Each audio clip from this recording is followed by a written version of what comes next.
আল্লাহর কসম লাগে কথাগুলো শুনে যাবেন। দুনিয়াতে থাকা অবস্থায় যারা আখিরাতের বাজার করলো না, সওদা করলো না, পরকালে তাদের কি উপায় হবে সেই চিন্তা যারা করলো না, তাদের মতো হতভাগ্যই দুনিয়াতে আর কেউ নেই।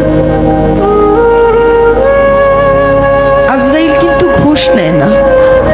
আমি অনেক টাকা গান করতে করতে অনেক টাকার মালিক, বাড়ি গাড়ি সবই আছে, যদি বলি যে আপাতত আমার গাড়িটা নিয়ে যান, আমাকে কয়েকটা দিন সময় দেন, মানবে? কারো কথা মানবে? মানবে না। মৃত্যুর কথা যে মানুষ দিনে 5 বার স্মরণ করে, সে কোনো ভুল কাজ করতে পারে না।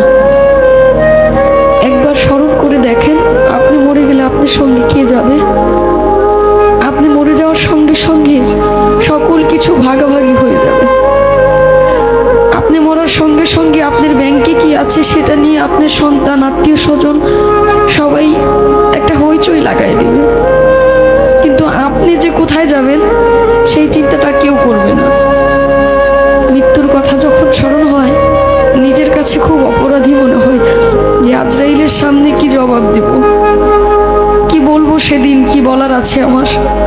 কিন্তু মালিকের কাছে একটাই চাওয়া, আমার নবী করিম সাল্লাল্লাহু আলাইহি ওয়াসাল্লামের কালেমা যেন আমার এই জবানে জারি হয়, আমি যেন মৃত্যুর সময় বলতে পারি কালেমায়ে তাইয়্যিবা লা ইলাহা ইল্লাল্লাহু মুহাম্মাদুর রাসূলুল্লাহ সাল্লাল্লাহু